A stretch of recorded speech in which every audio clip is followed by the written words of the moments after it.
আসসালামু আলাইকুম everyone. I hope সবাই ভালো আছেন। আজকে গুরুত্বপূর্ণ একটি টপিক নিয়ে আপনাদের সামনে উপস্থিত হয়েছি। আজকে আমরা জানব একজন পার্সন সম্পর্কে, একজন ব্যক্তির কিছু ভুল বিষয় সম্পর্কে। আপনারা কেউ হয়তো জানেন, অনেকে হয়তো জানেন না। আমি তার পরিচয় অ্যানালাইসিস করতে গিয়ে যতটুকু জানতে পেরেছি, তার ফেসবুক পেজে তার পরিচয় এভাবে দেওয়া রয়েছে: Sajal Roshan is a marketing expert and public speaker. যে ব্যক্তি সম্পর্কে আলোচনা করতে চাচ্ছি, ওই ব্যক্তির নাম হচ্ছে সজল রোশন। ব্যক্তি একজন ডিজিটাল মার্কেটার এবং পাবলিক স্পিকার। ডিজিটাল মার্কেটিং বলতে আমরা যেটা বুঝি, যে আমরা ব্যবসা বাণিজ্য করার জন্য যেমনিভাবে দোকান খুলে বসি বাজারে, তো ডিজিটাল মার্কেটিং এভাবে কোনো দোকান দিয়ে বসা হয় না, এটা অনলাইনের মাধ্যমে হয়। তো যাই হোক, এবং তার আরেকটা পরিচয় হচ্ছে, তার একটি বই বের হয়েছে মার্কেটে। বইয়ের নাম রিলিজিয়াস মাইন্ডসেট, বিশ্বাসের ঢেকি গেলা। এই নামে তার একটি বইও বাজারে পাওয়া যায়। তো তার সম্পর্কে আমি অ্যাট ফার্স্ট জানতে পারি আমার এক বড় ভাইয়ের কাছ থেকে, যিনি কানাডায় থাকেন। তিনি তার একটি ভিডিও আমার নিকট পাঠায় মেসেঞ্জারের মাধ্যমে। তো তার ওই ভিডিও দেখার পর থেকেই মোটামুটি আমি তার পরিচয় লাভ করি এবং তাকে নিয়ে তাকে খুঁজতে থাকি কোথায় কোথায় তাকে পাওয়া যায়। তো মোটামুটি ইউটিউবে তার নামে সজল রোশন, তার নামে একটি চ্যানেল রয়েছে, এবং ফেসবুকে তার একটি পেজ রয়েছে সজল রোশন নামে। তো যাই হোক, জানতে পারলাম এই লোকটি মূলত পাবলিক স্পিকার এবং ডিজিটাল মার্কেটার। এছাড়াও আরও অন্যান্য এক্সপিরিয়েন্স, যোগ্যতা, অ্যাবিলিটি তার আছে। এবং ব্যক্তি খুব সুন্দরভাবে, তার বাচনভঙ্গি খুব সুন্দর। সে সুন্দর করে সাজিয়ে গুছিয়ে বাংলা এবং ইংলিশ মিলিয়ে যে কোনো মানুষকে যে কোনো মুহূর্তে নিজের দিকে আকৃষ্ট করতে পারে। এই এক্সপিরিয়েন্স, যোগ্যতা তার মধ্যে 99% রয়েছে। এই জন্য দেখা যাচ্ছে যত ভিডিও সে ইউটিউবে আপলোড করে, ফেসবুকে আপলোড করে, এই তার প্রত্যেকটি ভিডিওর মধ্যে সুন্দর সুন্দর কমেন্ট তার ফলোয়াররা, তার অনুসারীরা করে থাকে। তো যে কেউ এটা দেখলে, এমনি আমরা বাঙালি মানুষ, যদি স্বাভাবিকভাবে কোনো ব্যক্তি তার বাংলা কথার মাঝে মাঝে ইংরেজি বলতে পারে, তাহলে তার প্রতি আমাদের অধিকাংশই, হিউজ পরিমাণ পিপল, তারা তার প্রতি খুব আকৃষ্ট হয়। এটা আমাদের একটি দুর্বলতাই আমি বলবো।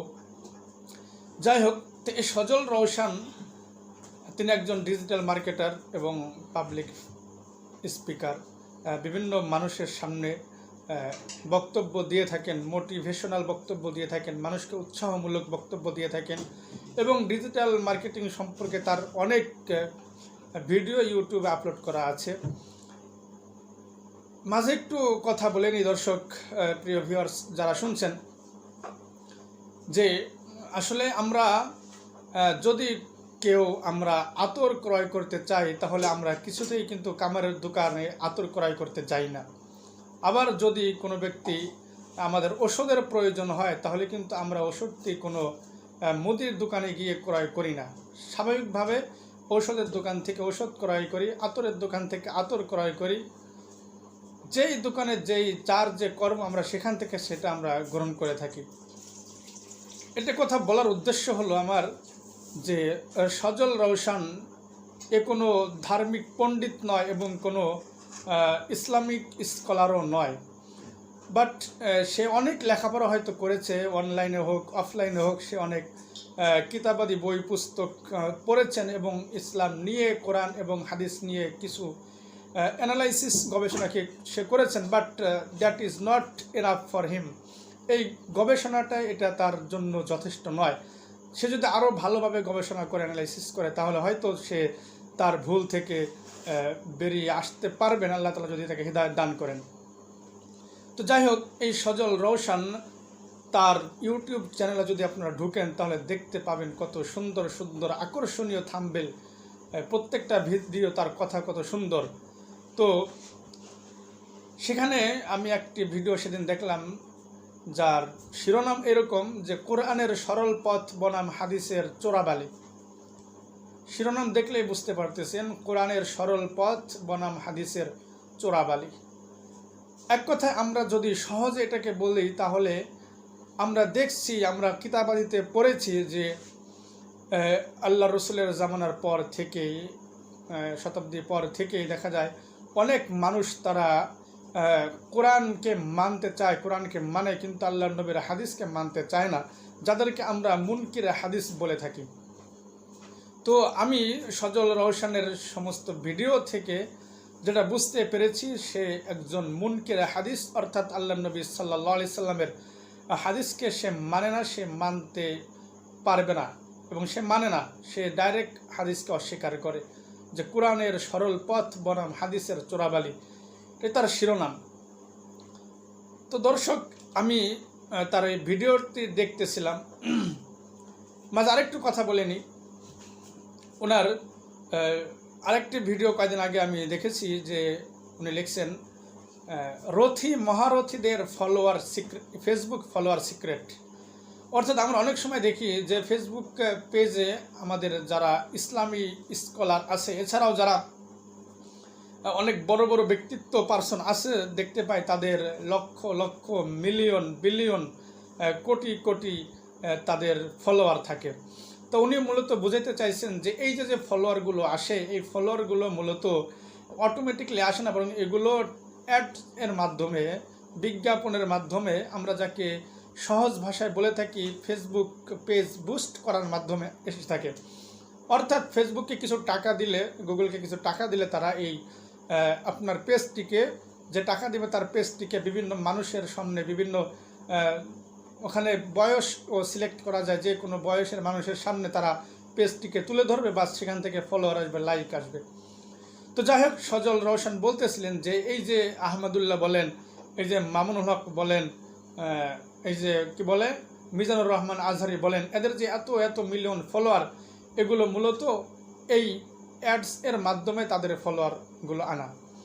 তো এই বক্তব্য শোনার সাথে সাথে আমি মামুনুল হক সাহেব দামাত বারাকাতুহুম এবং বিশেষ করে শায়েখ আহমদুল্লাহ এবং মিজানুর রহমান আজহারির পেজগুলোতে আমি একটু পরীক্ষা করার জন্য আমি একটু দেখলাম যে আসলে কি পেজগুলোতে অ্যাডস দেওয়া আছে কিনা, বা এগুলো আমি দেখলাম। তো দেখতে গিয়ে দেখলাম আসলে যে ওখানে যদি বিজ্ঞাপন দেওয়া থাকে, বুস্ট করা থাকে, তাহলে লেখা থাকে this page is currently running ads, এই কথাটা পেজের শেষে বা মাঝখানে লেখা থাকে। তো আমি শায়েখ আহমদুল্লাহর পেজও ঘুরলাম, সেখানেও লেখা নাই, মামুনুল হক সাহেবের পেজও ঘুরলাম, সেখানেও লেখা নাই, এবং মিজানুর রহমান আজহারির পেজও ঘুরলাম, সেখানেও দেখলাম না, তাদের এই পেজগুলো একটাও রানিং অ্যাডস রানিং না। তো এখানে সজল রওশন সে এখানে একটা মিথ্যাচার করেছে, একটি মিথ্যা কথা বলেছে। অবশ্য অন্যান্য মানুষের পেজগুলো সে নিজেই দেখাইছেন যে এগুলো আসলে অ্যাডস রানিং করা আছে। তো যাই হোক, তো আমার আজকের উদ্দেশ্য হলো যে সে তার এই কোরআনের সরল পথ বনাম হাদিসের চোরাবালি, এই ভিডিওটি আমি দেখতেছিলাম। তো দেখতে দেখতে এক পর্যায়ে যে সজল রওশন সে বলতেছিলেন যে মানুষ আল্লাহর নবী সাল্লাল্লাহু আলাইহি ওয়াসাল্লামের, বিশেষ করে এখানে ওনার মুয়াত্তা সম্পর্কে আলোচনা চলতেছিল। তো সেখানে উনি বলতেছিলেন কথার মাঝে যে সাহাবীদের জামানায় কোনো হাদিসের কিতাব সংকলিত হয়নি, সংরক্ষিত হয়নি, সংকলন করেননি, এবং আল্লাহ রসুলের জামানা তো হয়নি, আর হয়েছে ইমাম বুখারী মুয়াত্তা, ইমাম কি বলে মালিক রহমতুল্লাহ আলাইহির জামানায়। যাই হোক, এরকম পরবর্তীতে ইমামরা, ইমাম মুসলিম, তারা কি করেছেন, হাদিস সংকলন করেছেন। তো উনি বলতেছিলেন যদি হাদিস মানার মতো হয়ে থাকে, এবং হাদিস যদি কোরআনের, যদি আমরা কোরআন হাদিসকে একটি পাখা ধরি, তাহলে কোরআন একটি ডানা আর হাদিস আরেকটি ডানা যদি হয়ে থাকে, তাহলে কেন আল্লাহর নবী সাল্লাল্লাহু আলাইহি সাল্লাম হাদিস লিপিবদ্ধ করার নির্দেশ দেননি এবং সাহাবা ইকরাম কেন এই হাদিসগুলো সংরক্ষণ করেননি, সংকলিত করেননি? তো এক কথা উনি বলতেছেন যে স্পষ্ট কথা হলো আল্লাহর নবী সাল্লাল্লাহু আলাইহি ওয়াসাল্লাম, আল্লাহর নবী তাদেরকে হাদিস হাদিস লিপিবদ্ধ করার কথা এই নির্দেশ কখনো দেননি।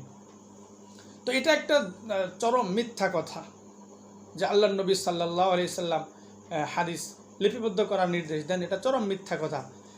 অবশ্য আমরা দেখতে পাই আল্লাহর নবী সাল্লাল্লাহু আলাইহি সাল্লামের প্রাথমিক জামানায়, অর্থাৎ মক্কি জীবনে, নবুয়তের পর থেকে মক্কি জীবন পর্যন্ত, মদিনা হিজরতের আগ পর্যন্ত আল্লাহর নবী সাল্লাল্লাহু আলাইহি ওয়াসাল্লাম সাহাবা ইকরামকে হাদিস লিখতে নিষেধ করেছিলেন।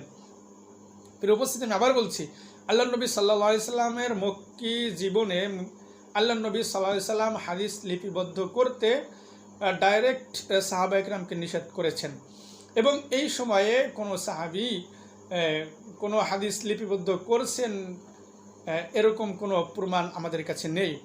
তো এই সময়ে মূলত আল্লাহর রসুল হাদিস লিপিবদ্ধ করার নিষেধ কেন করছেন, এটা আমাদের একটু জানা দরকার, একটু বোঝা দরকার। প্রিয় দর্শক, আমরা যদি ইতিহাস পড়ি, তাদওয়িনে ইলমুল হাদিস যদি আমরা পড়ে থাকি, হাদিস সংকলনের ইতিহাস যদি আমরা পড়ে থাকি, যারা পড়েছেন আমরা সকলে জানি যে ইসলামের আল্লাহর নবী সাল্লাল্লাহু আলাইহি সাল্লামের নবুয়তের পর যখন আল্লাহ নবী সাল্লাল্লাহু আলাইহি সাল্লামের উপর কোরআন নাজিল হতে শুরু করে, তখন আল্লাহ নবী সাল্লাল্লাহু আলাইহি সাল্লাম নিজ উদ্যোগে সাহাবা ইকরামের মাধ্যমে এই কোরআন লিপিবদ্ধ করিয়ে রাখতেন। আর তখন সাহাবা ইকরামের অবস্থা এমন ছিল যে যদি আল্লাহ নবী সাল্লাল্লাহু আলাইহি সাল্লাম হাদিস লিপিবদ্ধ করার নির্দেশ দিতেন এবং তারা যদি হাদিস লিপিবদ্ধ করতেন, তাহলে সাহাবা ইকরাম কোনটা হাদিস আর কোনটা কোরআনুল কারিমের আয়াত এই বিষয়টি তারা পার্থক্য করতে পারতেন না, গুলিয়ে ফেলতেন। সুতরাং এটা ইসলামের জন্য একটি ব্যাপক বিশাল ক্ষতি হয়ে যেত। এই জন্য আল্লাহ নবী সাল্লাল্লাহু আলাইহি সাল্লাম ওই সময় হাদিস লিপিবদ্ধ করার জন্য সাহাবা ইকরামকে নিষেধ করেছিলেন। হযরত আবু সাঈদ খুদরি রাদিয়াল্লাহু তাআলা আনহু থেকে বর্ণিত, তিনি বলেন এক হাদিসে, লা তাকতুবু আন্নি, যে তোমরা আমার হাদিস, আমার বাণী তোমরা লিপিবদ্ধ করো না। ওমান কাতামা আন্নি গায়রাল কোরআন, আর যে ব্যক্তি, যদি কোনো ব্যক্তি কোরআনুল কারিমের আয়াত ছাড়া আমার কোনো বাণী, আমার কোনো কথা, আমার কোনো হাদিস যদি কেউ লিখে থাকে, লিপিবদ্ধ করে থাকে, ফালইয়ামহু, সে যেন তা মুছে ফেলে। ও হাদিসু আন্নি ওয়ালা হারাজ, তবে হ্যাঁ, আমার কথাগুলো তোমরা প্রচার করতে পারো, প্রসার করতে পারো, এতে কোনো বর্ণনা করতে পারো মৌখিকভাবে, এতে কোনো সমস্যা নেই। তো মক্কি জীবনে, আল্লাহর নবীর মক্কি জীবনে হাদিস প্রচার এবং প্রচারের মাধ্যমই ছিল মৌখিকভাবে। সাহাবা ইকরাম স্মৃতিশক্তির মাধ্যমে হাদিসগুলো মুখস্থ করতেন এবং মৌখিকভাবে সেগুলো প্রসার করতেন। এ হলো মক্কি জীবনের কথা। এর পরবর্তীতে আমরা যদি মাদানী জীবনে যাই, তো মাদানী জীবনে গেলে আমরা দেখতে পাই আল্লাহর নবী সাল্লাল্লাহু আলাইহি ওয়াসাল্লাম মদিনায় হিজরত করার পরে ডাইরেক্ট সাহাবা ইকরামকে হাদিস লিপিবদ্ধ করার জন্য আল্লাহ রসুল সাল্লাল্লাহু আলাইহি সাল্লাম নির্দেশ দিয়েছেন। যদিও সজল রোশন সে বলেছে যে আল্লাহর নবী কখনোই সাহাবীদেরকে নির্দেশ দেননি হাদিস লেখা। চরম মিথ্যা কথা, তার অজ্ঞতা, তার না জানার কারণে সেই কথা বলছে।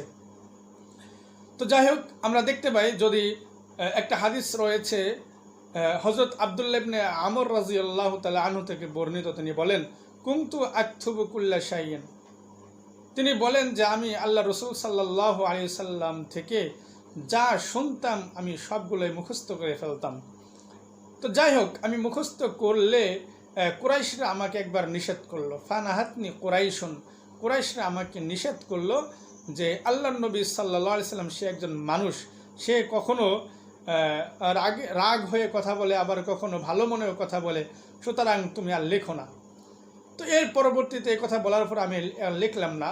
তো একদা আমি আল্লাহর নবী সাল্লাল্লাহু আলাইহি সাল্লামকে আমি এই কথা বললাম, ইয়া রাসূলুল্লাহ, আমি তো আপনার সমস্ত কথাগুলো লিখে রাখতাম, কিন্তু কুরাইশরা আমাকে নিষেধ করেছেন, এখন আমার কি করণীয়? আল্লাহর নবী সাল্লাল্লাহু আলাইহি সাল্লাম বললেন, উক্তুব। সজল রোশন, যদি আপনি আমার ভিডিও দেখে থাকেন তাহলে দেখুন আল্লাহর নবী কি বলছেন, উক্তুব, তুমি লেখো। ফাওয়াল্লাযী নাফসি বিয়াদিহি, ওই সত্তার কসম যার হাতে আমার প্রাণ, মা ইয়াখরুজু মিনহু ইল্লা হাক্কুন, এই মুখ থেকে সত্য ছাড়া কিছু বের হয় না। আল্লাহ নবী সাল্লাল্লাহু আলাইহি ওয়াসাল্লাম এখানে ডাইরেক্ট ওই সাহাবীকে নির্দেশ করেছেন আল্লাহ নবীর হাদিস মুখ থেকে মুখ নিঃসৃত বাণী লিপিবদ্ধ করার জন্য। প্রিয় উপস্থিতি, প্রিয় সুধী, তো এই হাদিসই প্রমাণ করে যে আল্লাহ নবী সাল্লাল্লাহু আলাইহি সাল্লাম মদিনা হিজরতের পরে ব্যাপকভাবে আমভাবে সবাইকে আল্লাহ নবী সাল্লাল্লাহু আলাইহি ওয়াসাল্লাম হাদিস লিপিবদ্ধ করার জন্য নির্দেশ করেছিলেন এবং সাহাবা ইকরাম হাদিস লিখেছেনও। যদিও এখনকার সময়ের মতো যেরকম বুখারী, মুসলিম, তিরমিজি, আবু দাউদ যেরকমভাবে আছে, ওই সময় এমনভাবে কোনো হাদিসের কিতাব নির্দিষ্টভাবে সংকলিত ছিল না। তবে হ্যাঁ, কিছু কিছু পাণ্ডুলিপি তখন অবশ্যই ছিল। শুধু তাই নয়, হযরত আবু বকর রাদিয়াল্লাহু তাআলা আনহুই 500 হাদিসের একটি জখিরা আল্লাহর রাসূল থেকে তিনি সংকলিত করেছিলেন, লিপিবদ্ধ করেছিলেন। এই সময়ের মধ্যে যদি আমরা খুঁজি, যদি আমরা পাই, তালাশ করলে পাওয়া যায় যে কিছু হাদিসের পাণ্ডুলিপি, কিছু সংকলিত কিতাব তখন ছিল। যেমন আস-সাহিফাতু সাদিকা একটা আছে যেটা ওই সময়ের, এবং আস-সাহিফাতু আলী ইবনে আবি তালিব, হযরত আলী রাদিয়াল্লাহু তাআলা আনহুর একটি সাহিফা তখন ছিল।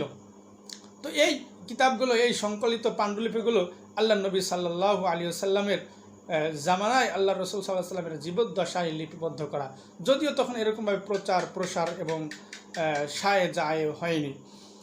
তো প্রিয় উপস্থিতি, আমি সজল রওশন সম্পর্কে আরও ভিডিও সামনে ইনশাল্লাহ বানাবো। আর যেই ভিডিওর কথা আমি বলতেছি, কোরআনের সরল পথ বনাম হাদিসের চোরাবালি, আমি আমার ভিডিও ডিসক্রিপশনে আমি লিঙ্কটা দিয়ে দেবো, আপনারা ইনশাল্লাহ দেখার চেষ্টা করবেন। আর আরেকটা বিষয়, আমরা যারা ভিডিওটি দেখছি, শুনছি, আমরা প্রচার করি তার ভ্রান্ত ধ্যান ধারণা সম্পর্কে, এবং তিনি যে একজন মুনকিরে হাদিস অস্বীকারী, এটা আমরা প্রচার করি, এবং এর থেকে সাধারণ মানুষকে এর ফিতনা থেকে বাঁচার জন্য আমরা ইনশাল্লাহ চেষ্টা করব। আল্লাহ তাআলা আমাদের সকলকে তৌফিক দান করুন।